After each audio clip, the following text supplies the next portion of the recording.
residents of Detroit as opposed to benefiting the owners and the banks. What are the health concerns that you see? There's a number of major health concerns associated with a facility like this. Actually, incineration, in my opinion, is absolutely the worst way of dealing with waste. And the reason for that is because of you have the emissions to the air. So the facility ends up generating, on each year it varies depending upon how much trash they actually burn, but they typically burn somewhere between 700 and 800,000 tons of trash each year at the facility. It's the largest trash incinerator of its kind in the United States and probably the world, located in an urban area. And so the emissions from it are typically of the what are so-called criteria pollutants that they're required to have regulations for, is between 3 and 4 million pounds of emissions a year, and that's the biggest component of those criteria pollutants, those that are under regulations, is nitrogen oxides. And that's important because nitrogen oxides combined with volatile organic compounds are the precursor ingredients to ground level ozone, or more commonly known as smog. And that creates all kinds of problems for respiratory disease, cardiovascular problems. The city of Detroit and the surrounding area has, with the city of Detroit in particular, has very high rates of asthma, one of the highest rates of asthma than any city in the United States. And although it's difficult to say that a particular facility is directly responsible for someone having asthma, it certainly exacerbates the situation and makes people's asthma worse. So it aggravates people's asthma. There are regularly, every year, people who actually die of very severe asthma attacks in the city of Detroit. And it's complicated by being a low-income community with lack of access to healthcare facilities. Not that that's to compensate, but the whole package makes it all worse. Another major component is sulfur dioxide, which contributes to acid rain. Another emission is hydrogen chloride, which basically creates it's an acid gas that's generated by the facility.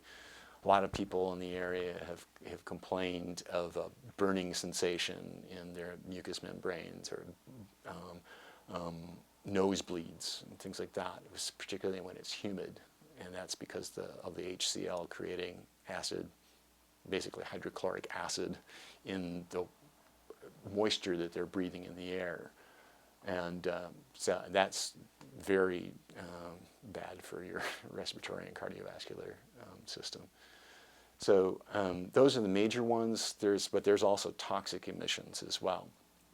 Mercury, lead, cadmium, the whole series of heavy metals that are contained in the everyday products that we use that go into the trash, whether it be batteries, which part of the complication of this is that by having an incinerator, you basically have an incentive to not have a recycling program, to not have a household hazardous waste collection program. There is a household hazardous waste collection program in the city of Detroit, but it's not an effective one because they're far more effective if you have a combined with a recycling program. And the way the system works in Detroit is you have to call someone and make an appointment to be able to drop it off at a location in the city of Detroit. The city of Detroit is huge, and there's serious transportation problems. So people just throw their household hazardous items into their regular trash, and all of that gets burned. So all the paints, cleaners, solvents, batteries, electronic equipment, all of that stuff is going into people's household trash that ends up going into the incinerator and being burned. And then that either goes out as emissions into the air, or it ends up going into the large quantities of ash that's generated at the facility. So the other byproduct, other than the emissions that go out into the air, is the ash and the slag that's in the bottom of the furnaces. And that all gets buried at a special landfill at the Carlton Farms landfill, which is in Sumter Township in southwest corner of Wayne County. And there's special cells at that landfill just for the ash from the city of Detroit incinerator. And back when the facility was getting built, this ash was defined as a special waste. They didn't want to call it a hazardous waste because then that would have required more stringent disposal requirements. So they called it a special waste. And the problem with that is that you have this concentration of all these toxics in the slag and the ash. And when moisture goes through the landfill and goes through the ash, it means that those toxics leach out at a faster rate into the liquid that's collected at the landfill. So the leachate,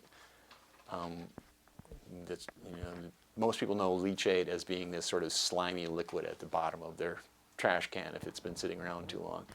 And so that leachate collects at the bottom of a landfill, and that leachate accumulates more toxics at a faster rate from ash than from just regular trash, because you have a higher surface area from the ash for the moisture going through to collect those toxins. So it ends up being a higher toxic at a faster rate at the landfill as well. So you're still required to have a landfill in order to be able to dispose of it. The one advantage of an incinerator is considered the volume of the ash compared to the regular trash. It's about 1/10 of the volume. But given the toxicity and the fact that you're also generating air emissions, it's in the end, it's not an advantage. How does the ash and the slag